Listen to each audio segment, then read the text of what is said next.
Hi, it's Mindy from Time to Unwind, and I'm going to try again to do something that looks better.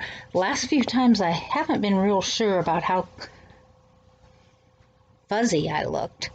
We're going to see if I can do something that doesn't look quite so fuzzy.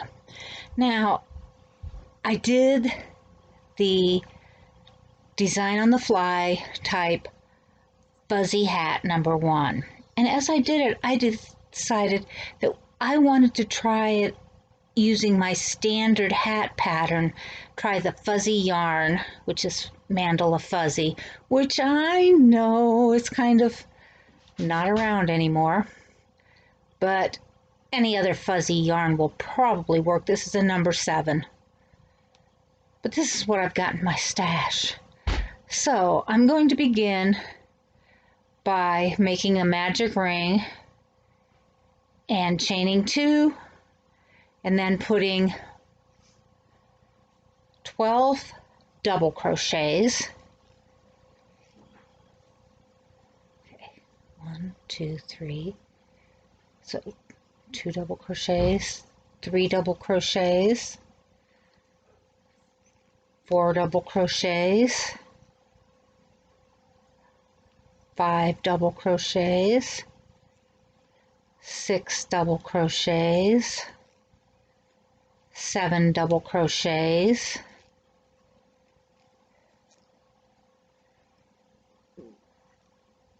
8 double crochets,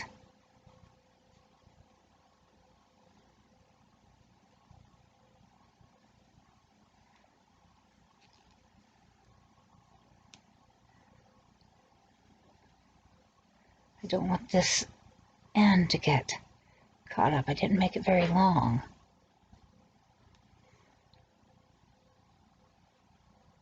9 double crochets, 10 double crochets, 11 double crochets, and 12 double crochets. And then if you watched my original hat pattern video, you will recall that I like to put a half double right there so that I can go into smoothly into a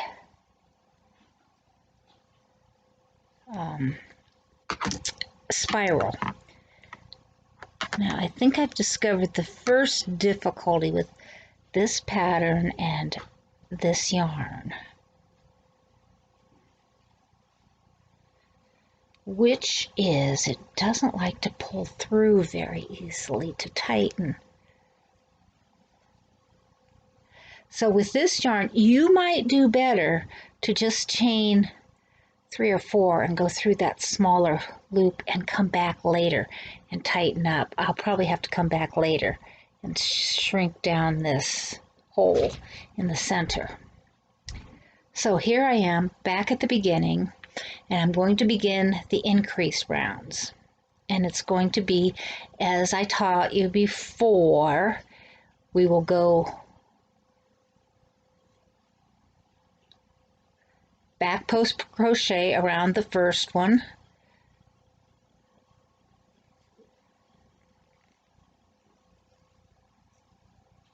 and by the way, this is an L hook.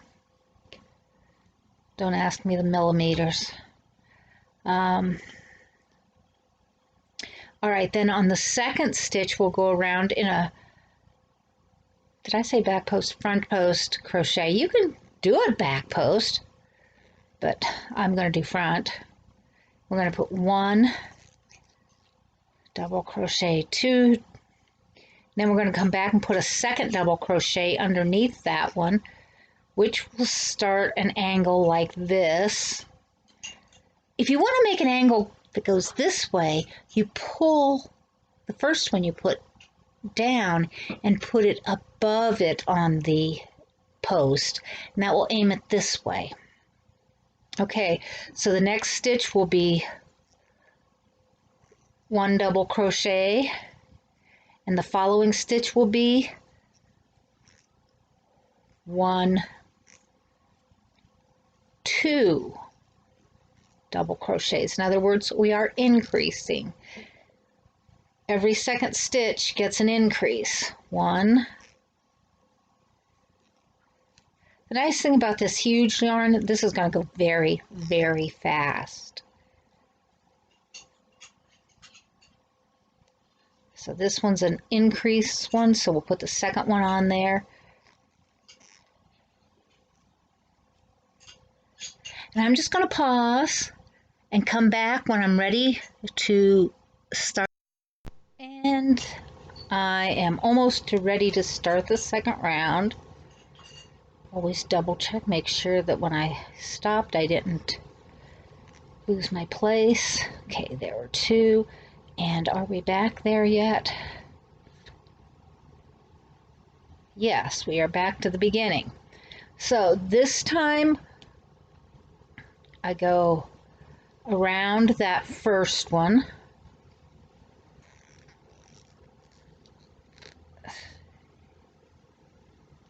Around the second one, which is the first of the stitches I put on the increase round before, but we're just going to go around it.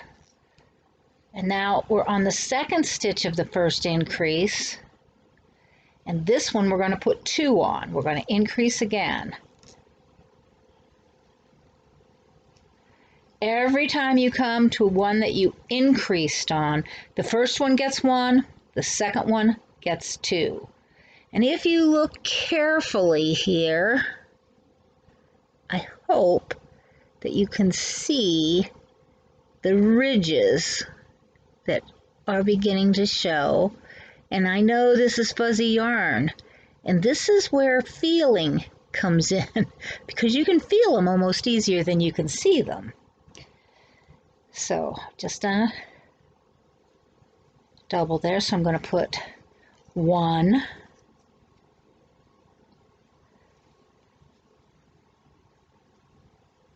now this is really easy to feel. You can get your fingers right on through. 2,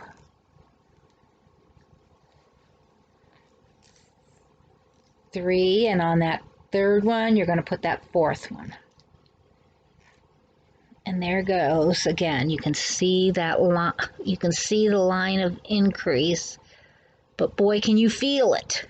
You can really feel it if you can't see it. You can run your finger right along a ridge, because this is big fat number 7 yarn. And then we go back to 1, 2, and then we're at 3, and this is the increase line again, so we're going to put a fourth one on that stitch. And here we are again. I want to show you that line of increase. It really does show up.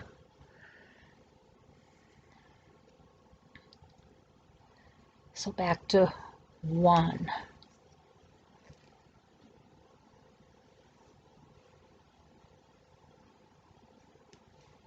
2, 3. This is your line of increase, so you're going to put the fourth one on there. The nice thing about this pattern is that if you can feel it and it's a line of increase, you put your increase there as long as you're in the section where you're increasing, and you don't have to really worry about paying attention. This is a good one to use. I'm looking for the string so I can try to pull it again. This is a good pattern to use when you're riding in the car when you can't see real well, or when you're watching television or something like that. Now when you're using huge yarn, this does not take long. 1, 2, 3, 2, 2, 3. Here's 3, 2, 3, and the fourth one goes on that because that's our line of increase.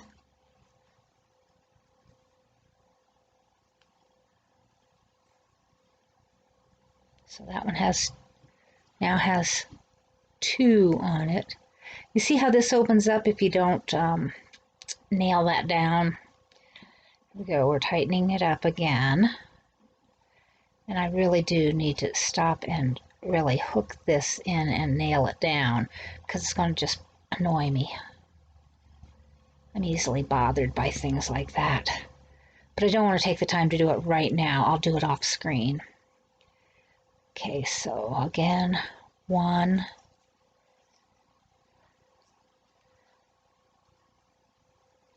2, and here's number 3. And so you put the 4th one on it.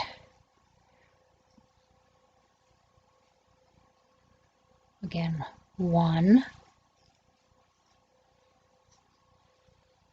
2,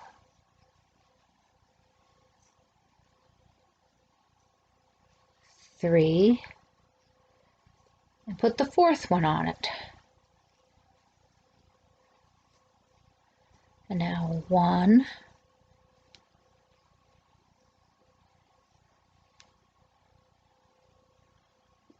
2,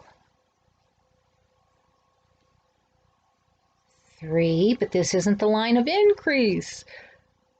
So we're ready to go. 4 is the line of increase. And so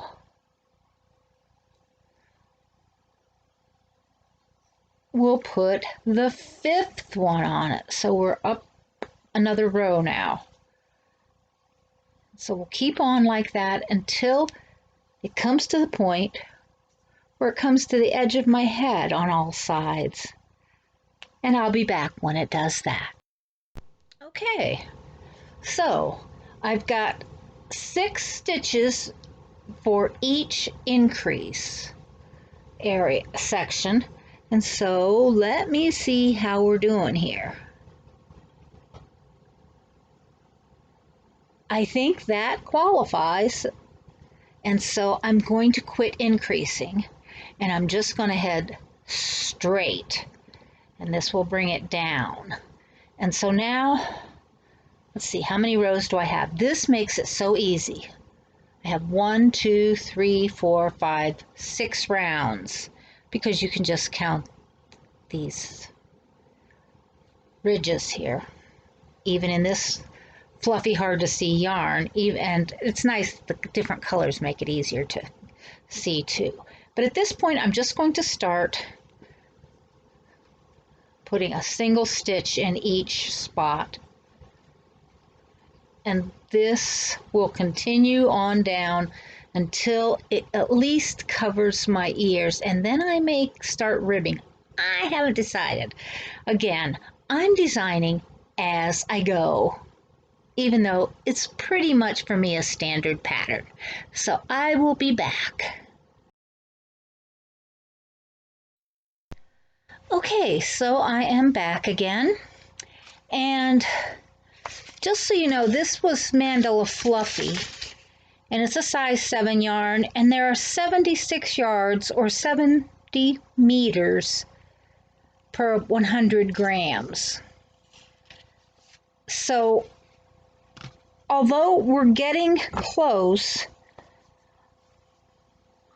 I am pretty close to running out of this ball of yarn.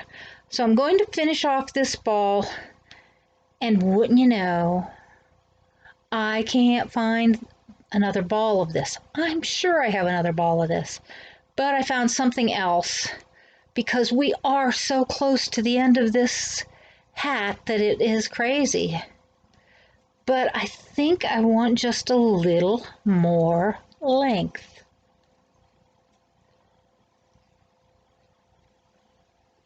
Let's try it on.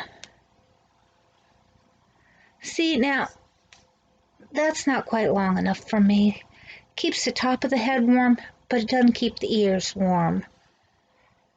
So, whew. But it does have static electricity, or I do. One of us. So, probably me from the looks of this. It's not lying down. So we'll just keep going here. And then I will add in another color that will contrast a bit, but maybe I'll put a pom-pom on top that matches the contrast. And that will be one of our little design elements that we can do.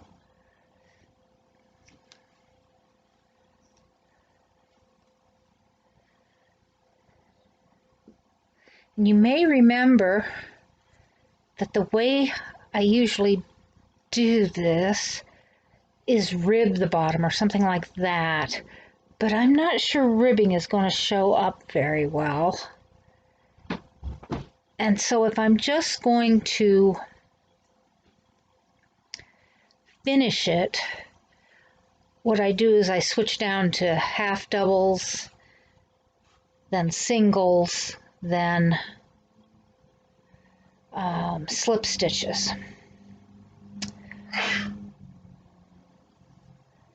Now what I think I'm going to do for this, they don't match, but I think I'm just going to work that yarn side by side for a stitch or so, and we will join it like that, which works when you're doing double crochet. I wouldn't do it for everything.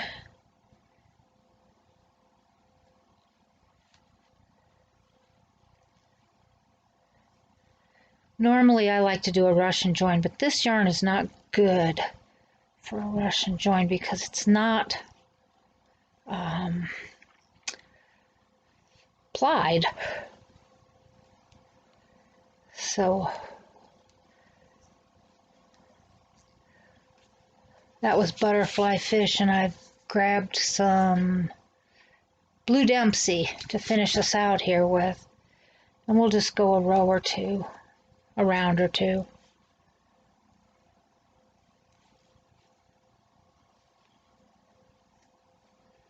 And so I don't think you have to watch the whole thing. I'll be right back.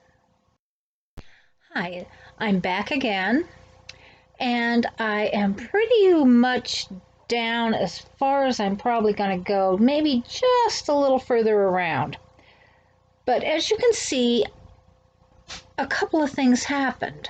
One, I came to the end of this ball, as I told you, and I started up with the Blue Dempsey yarn. And I started just going straight, and then after about 6 stitches I pulled back and I decided to see, this is as good a time as any to see whether this would rib, what ribbing would look like. And it does show up, even though this is really fuzzy yarn, but you notice how well this shows up. So I decided to try it. It is a successful experiment, and of course I do this particular rib, it's a 1-1 rib, and I'm going front post, back post. Front post, that's the one where I'm putting it in from the front, and back post is the one where I'm putting it in from the back. And of course I'm referring to toward me and away from me. Toward me, starting away from me, or back toward you.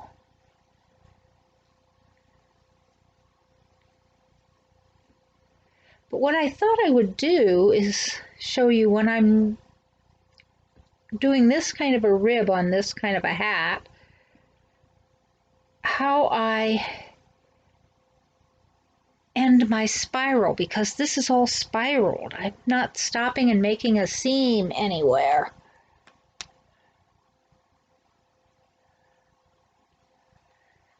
I do want to show you what the inside looks like right now. There's my little piece that I'm tightening with, and I will get rid of that. I'll bury that. But this is what the inside looks like. And as I said before, a lot of people do like the inside and would just as soon wear it like that. And it looks pretty darn good in this fuzzy yarn. So what we do to finish this off, I've been doing a back post double and front post double. So what I'm going to do now is for several stitches I'm going to do front and back post half doubles. So wrap, pull it around, and pull it through all of them. Wrap around the front, pull it through all of them, wrap, go around, bring it up, 3 on the hook, and you're going to pull it through all of them. Wrap around. And this is going to bring the height down just that little bit. I don't even know how well it's going to show up, but it's happening. Do a few more.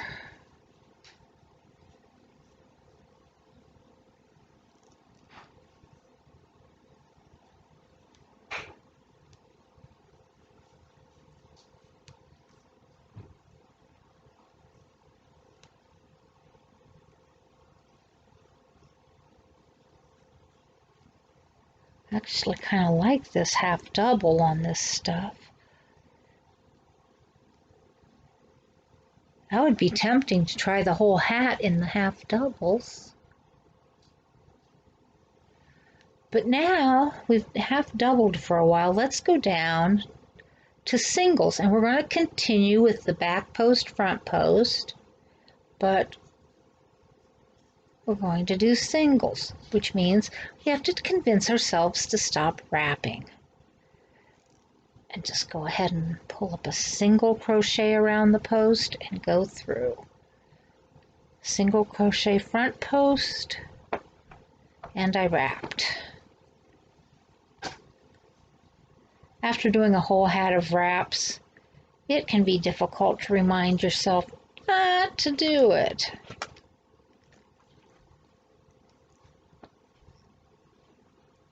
Excuse me, I have to move my lighting so the dog can jump up. There you go. There we are. I'm trying different lighting setups.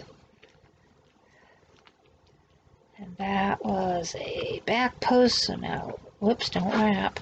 Now we're going to do, well, goody, that should not have been a back post. That should have been a front post. So I need to pay attention and ignore the dog. So a front post, single, a back post, single, a front post, single, a back post, single. Now obviously you can very easily see how much we've cut down in stitch height.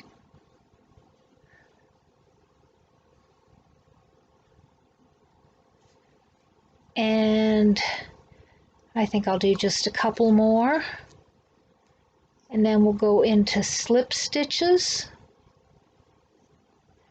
and then we'll be ready to call this part done.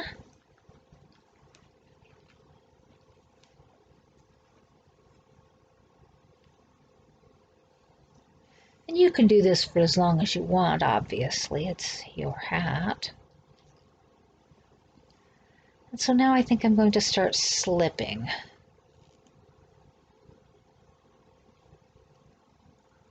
And if you must know, I have been known to slip front and back post. It's not as nifty, but it can be done. But as I finish up, it's really better, I have found, to just do it along the top.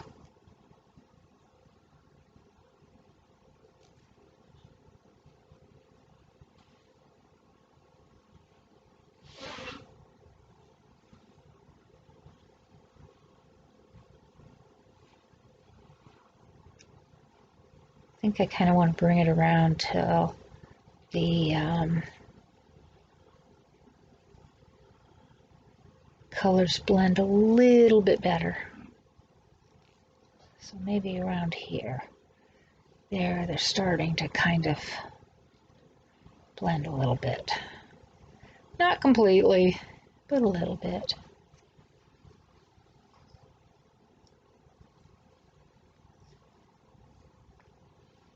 And now I have to find some scissors. Anything that cuts works. And then I still need to bury this, but let's see how big it is. Oh, now that's nice, even with that sticking out.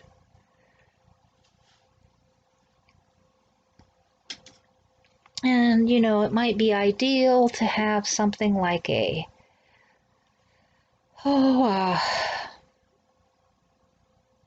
yarn needle, but if you don't, there's always a crochet hook.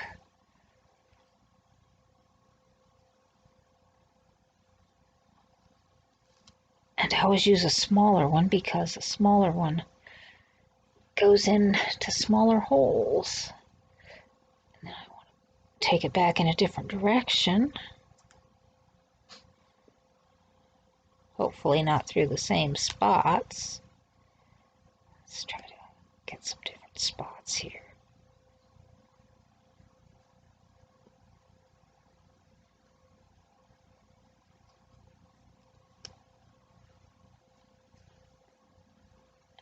And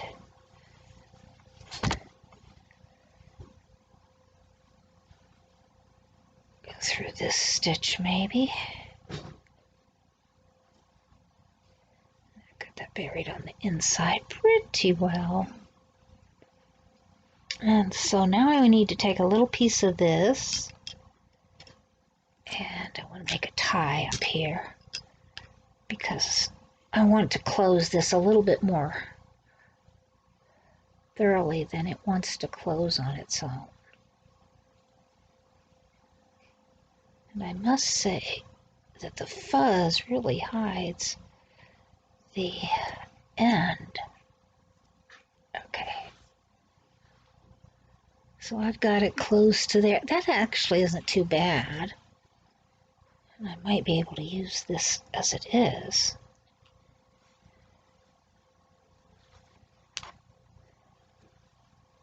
So what do I do here? I'm going to go in through here and I'm going to knot it there so that it's tight. And then I'm just going to bury it in the curves. So I always have to look and see where the closest one begins and go there. Yeah, right. That's always so easy to do, isn't it? At least with my eyesight. And I'm just going to run it in and out.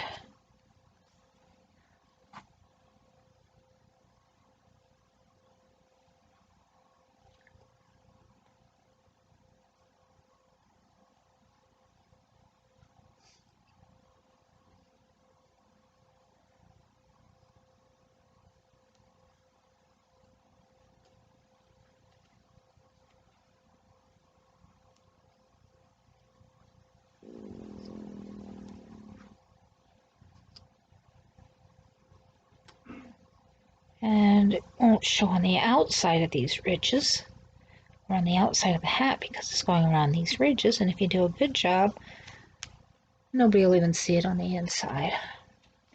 So I guess it's optional. Do we want a pom-pom? I don't know. The pom-pom might not be a bad idea. I think a small one if we do it though.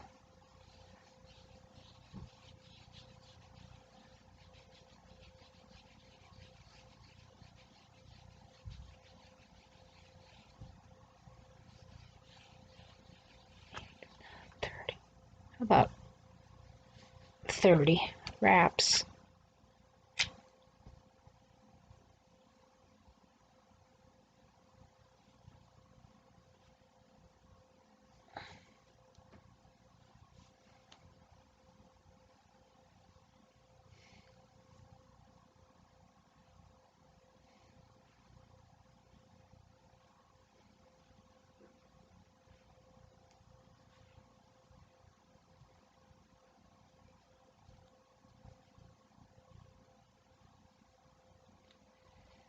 The tighter you can tie this, the better.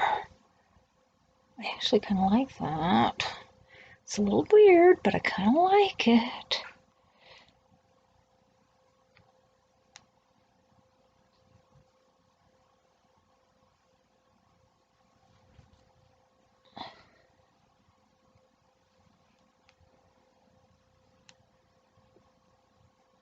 That doesn't pull loose very easily. So now I'm going to go in here and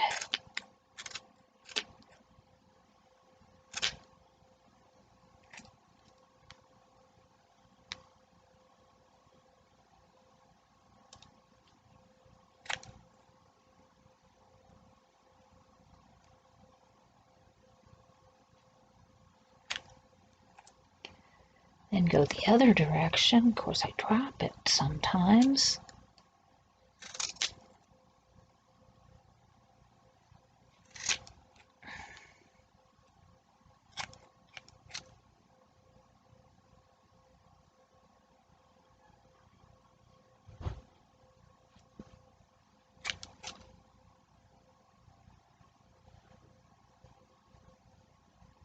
And I think I've got them all pretty well cut. And then if you don't like your pom-poms shaggy, then you start making a mess by doing this.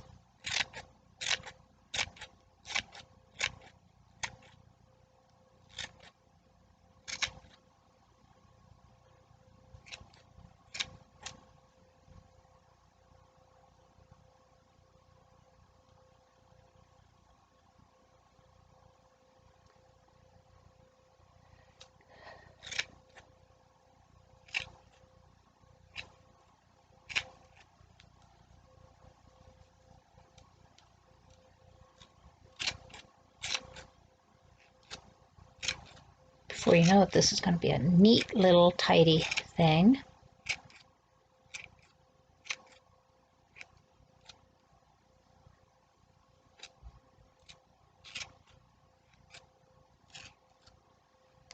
And you're going to have a big mess on your lap. Unless you're doing this on a table on a nice tray or something so that you've got it all contained. Which right now I'm not.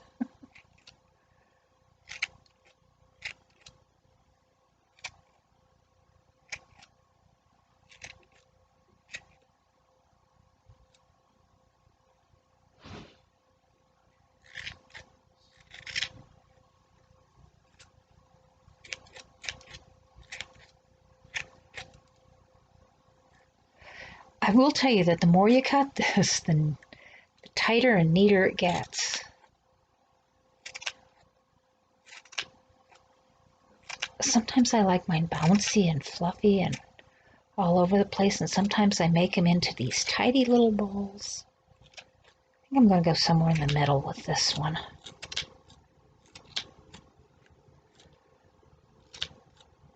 It's called No Patience. And it's also called You Don't Want to Sit Here and Watch Me Trim.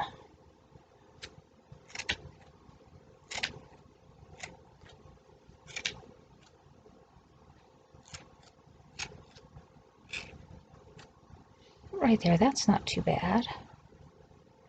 So, I will take my hook.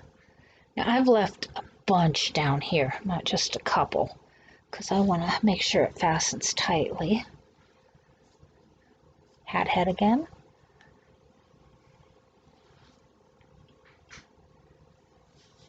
Stick my hook up through the center. Grab those long strings that I left. Pull them inside. Here they are.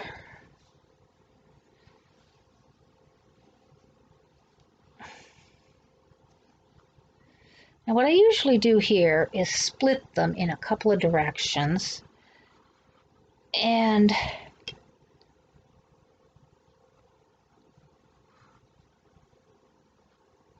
tie them off to different spots on the rings around them. And when I say tie them off, I actually usually knot the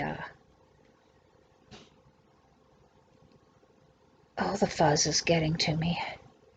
I usually pull them through and tie them on themselves. There's one. And then I'll just tie it to another string. Excuse me while I take my glasses off. At this precise distance, I think I can see better without them.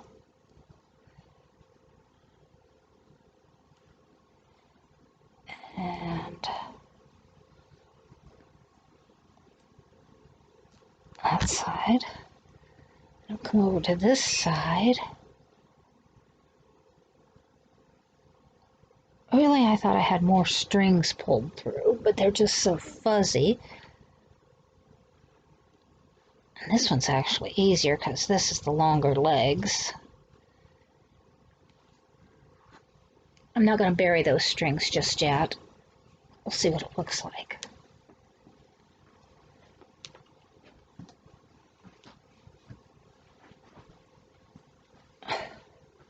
There we are.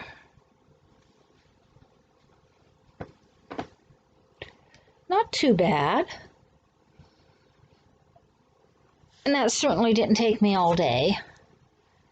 Just a little while.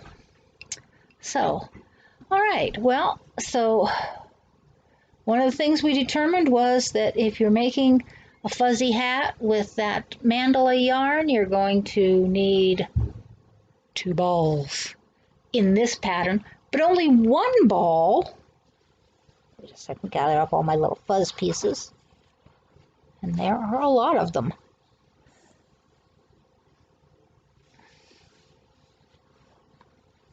I have the other hat from the last video. Let me just pull that over. I can't quite reach it. There we go.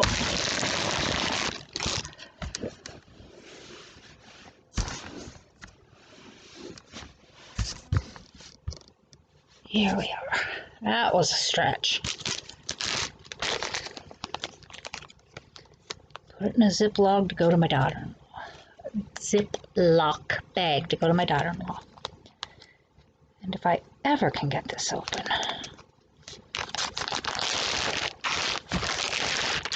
So, this one, honest Pete, it still looks blurry. This one took 1 ball of yarn for this part, but then I used charcoal and silver for the bottom, and I used a different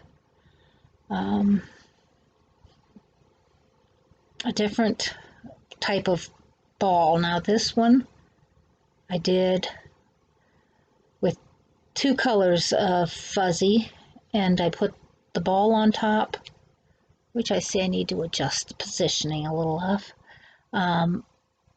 out of the second ball, and had plenty left over. So, all right, so there's a comparison, 2 different patterns. Which one was easier? This wasn't hard. The linen or granite stitch wasn't hard, but the post stitch I think was easier, and I think it went a little bit faster. So it's kind of one of those your call type things, but I like the looks of this, but I think this was easier. So I hope that's helpful to you in some way, and we'll see you next time. And hit the like button if you enjoyed it. Hit the subscribe button if you haven't, and please hit the bell so that you'll know when we're back again. Bye-bye.